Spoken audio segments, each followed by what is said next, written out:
What is going on, everyone? This is Eric coming at you from just outside of Hartford, Connecticut. And today, we're going to be looking at the NFL standings through the Week 13 season. I know early on in the season we were doing it week after week, but that had to stop it. It wasn't getting the traction. It was getting kind of boring, in all honesty. So here we are. So these are the active standings through Week 13, of course. It's been a little difficult with all the postponed games and everything like that. But at this point, every team has played 12 games, so I figured this is a good time to jump in. So we're going to start off with the AFC, and I'm not going to go into extreme detail on every team, but we will go into detail on every team. So the AFC East, of course, is one of the stronger divisions right now, with the Buffalo Bills sitting in first place at 9-3, Miami a game behind them at 8-4, New England sitting at 500 with 6-6, and the Jets sitting in dead last at 0-12. So the Bills are looking like they're the team to beat right now in the AFC East, but the Dolphins are not far behind. They do have a meeting coming up very soon. It's going to be a very important game.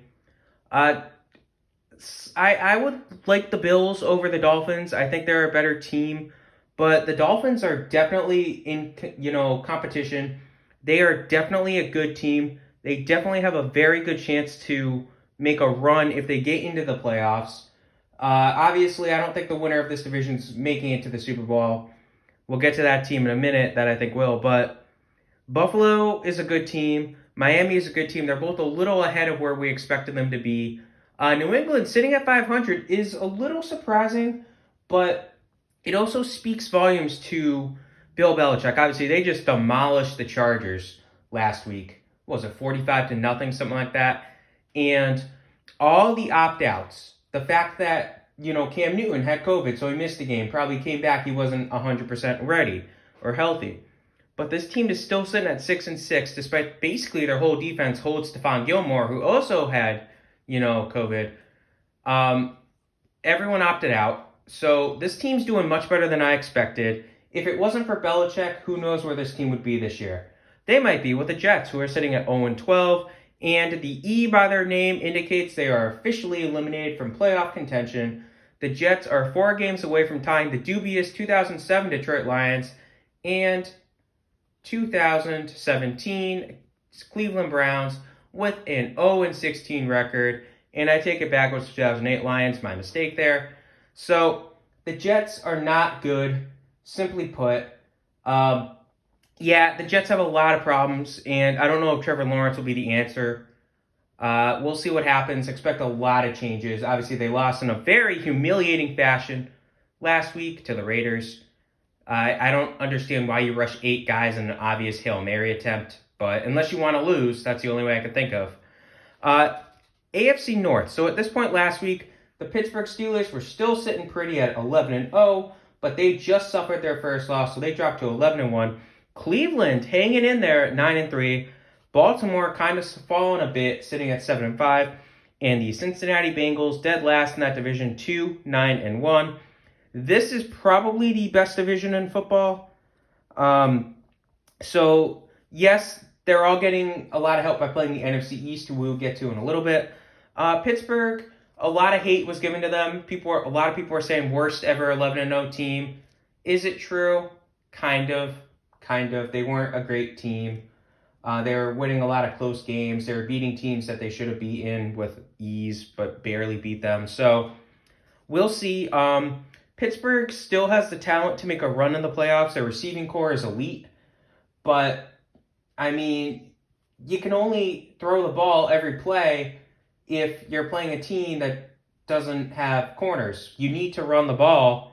Otherwise, they're just going to rush 3 every play. And Pittsburgh running game has been non-existent. That defense, though, very good. Speaking of defense, we're going to talk about the Baltimore Ravens real quick. That defense looked very good lately. They're one of the better defenses in the league. Offense, Lamar's trailed off a little bit, Lamar Jackson. But the running game is still doing great. Receiving game, not so good. They can make a run, but it's not likely. Cleveland really surprising me by how good they're doing, despite the fact that Odell obviously went down with a torn ACL in, week 4, week 5 of the season. Cleveland's hanging in there. Cleveland has a chance. Enjoy this year, Cleveland. I think Baker Mayfield has proven a lot of the haters wrong, myself included. I have said stuff about Baker before. So good job. Cincinnati, losing Joe Burrow to a torn ACL, obviously completely derailed their season. They're officially eliminated from playoff contention. So we'll see what happens with them. Joe Burrow, hopefully he bounces back and has a great sophomore year. AFC South. So we have a tie for first place in the South between the Tennessee Titans, Indianapolis Colts. Tiebreaker right now would go to the Titans as they have the better in-division record. So Houston sits at 4-8, and the Jacksonville Jaguars, no idea what the heck happened to them. Dead last, 1-11. So Tennessee's been slowing down a little bit of late. Derrick Henry still looks good, but kind of the opposite of Pittsburgh. You can't really win games on a running game only. You need to have a balanced passing and running attack. Yes, Corey Davis is great, but other than Corey Davis, the other receivers there haven't been doing much. A.J. Brown's been a disappointment this season. So, and Tennessee's defense is good, but it's not necessarily elite. Indianapolis, I like Indianapolis more than Tennessee in the long run here. I think they're going to end up winning this division. It's going to be a good battle between the two squads, though, neck and neck to the end. We'll see how it goes. And Phillip Rivers has proven that, again, he's defying his, the age 39 now. He just turned 39 a couple days ago. We'll see if he can continue to play at the level he's been playing at of late. He's been playing pretty good of late. Houston, 4-8, turned it around since firing Bill O'Brien. Obviously, they made some big investments in the pass rush this offseason, signing 2 big names to one-year deals, and neither one panned out at all. Of course, the big one being Jadeveon Clowney. So Houston's going to have to relook at itself and say, okay, what do we got to do to fix ourselves?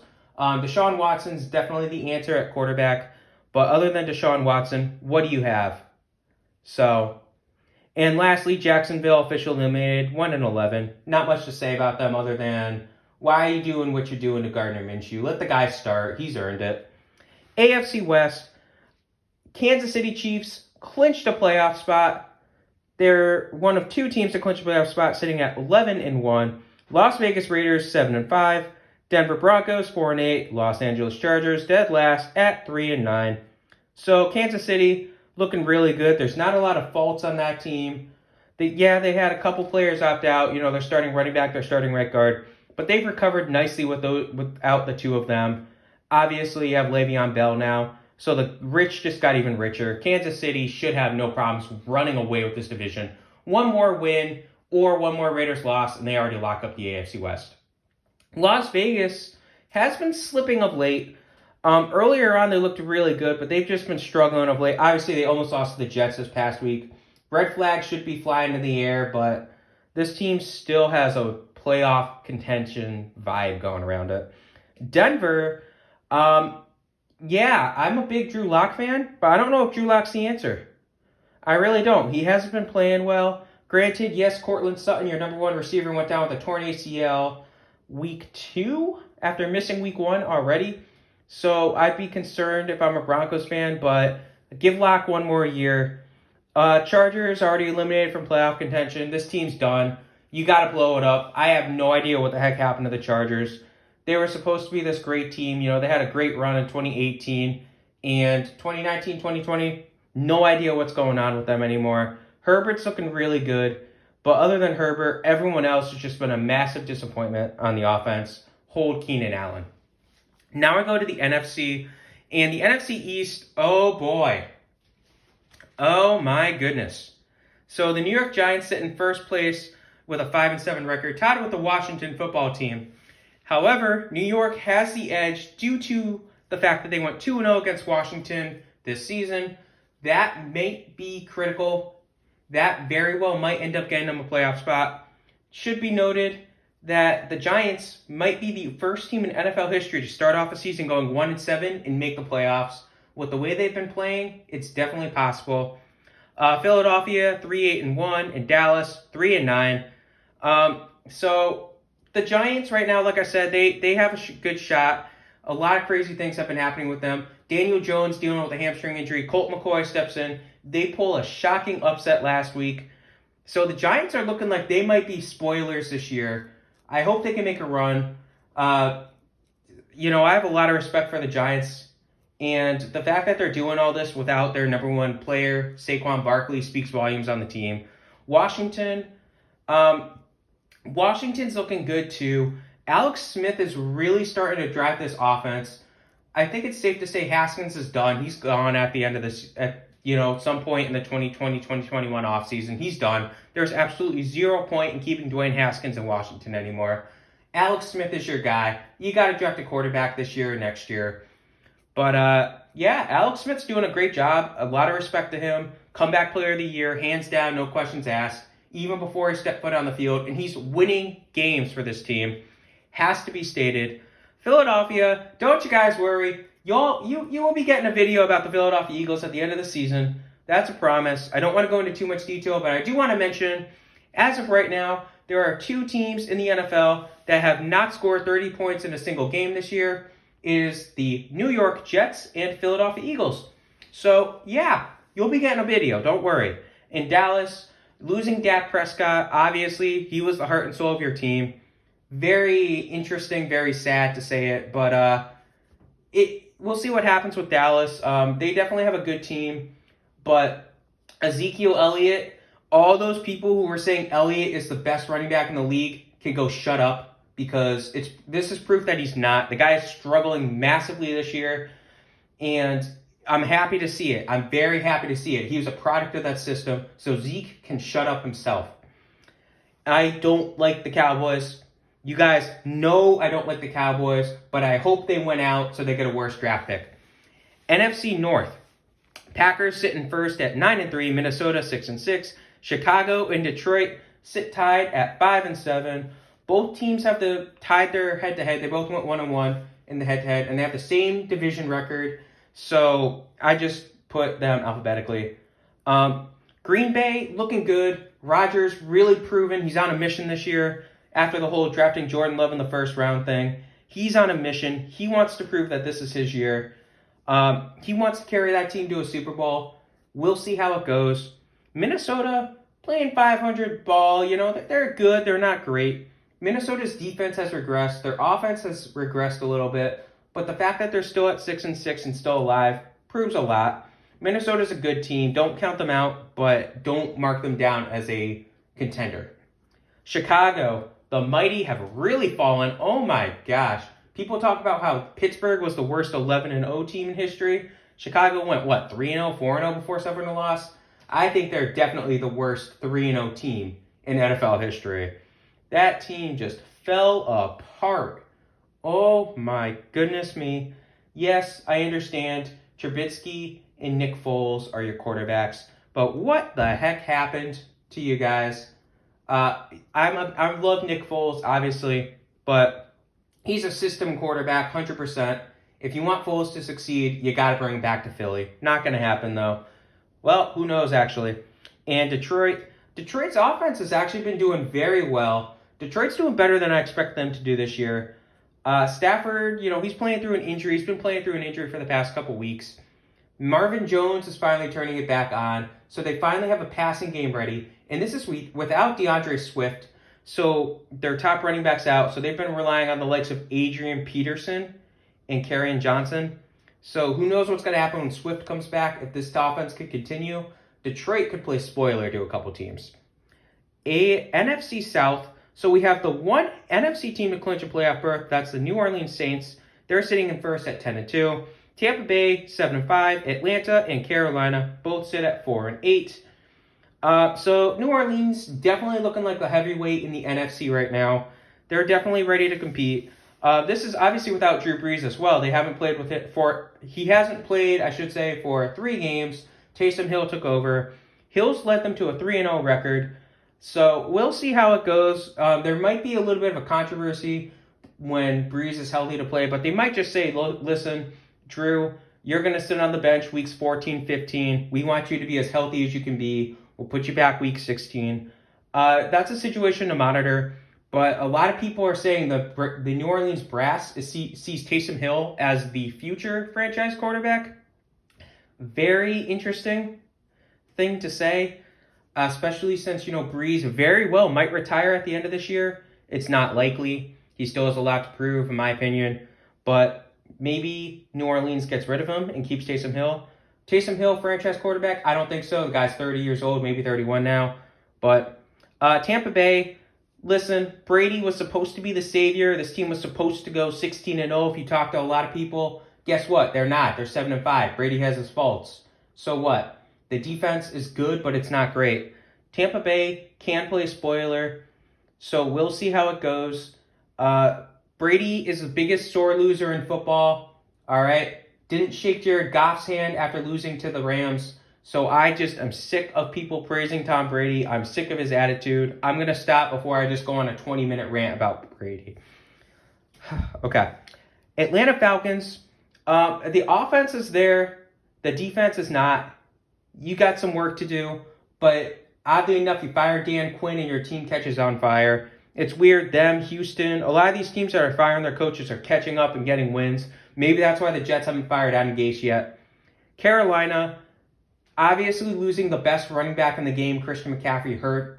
So we'll see what happens with that. McCaffrey might come back, but guess what? Yeah, he seems to be healthy, but now he has a thigh injury, so who knows what's going to happen. Panthers might just be smart and shut him down for the year. Lastly, we have the NFC West with the Rams and Seahawks tied for first at 8-4. Arizona, who's been in a bit of a free fall, sitting at 6-6, and San Francisco, who's been heating up, sitting at 5-7. So the Rams have been catching up. They've been doing pretty well lately. The passing attack is there, obviously having Robert Woods, Cooper Kupp. That team is a good passing attack. The running game isn't the best anymore. Obviously, when they had Todd Gurley, it was great. So we'll see what happens. Seattle's decent. We'll see how it goes with Seattle. Russell Wilson started off looking like an MVP. He's really regressed of late. You know, Russell Wilson regressing is not bad at all. He's still one of the top quarterbacks in the league, but we'll see what happens with them. It's not a good time to regress. They still have 4 weeks to kick it back into shape before they, come into the playoffs. So Seattle's definitely a good team for contention. Arizona, like I said, they've been on a free fall. Ever since that battle with the Dolphins, the team has seemed to have lost a lot of hope and confidence. So they need Kyler Murray to establish himself and get out of his own head. I think that's the big problem right now. They need to get Fitzgerald back involved in the offense as soon as you can. Lastly, we have the San Francisco 49ers, who, like I said, have really turned it around of late. This team is a good team. Injuries obviously demolished this team early on, losing two of your best players on the defense side of the ball in week 2 to torn ACLs right off the bat on back-to-back plays. Really hurt the team. Of course, using Garoppolo in your running game.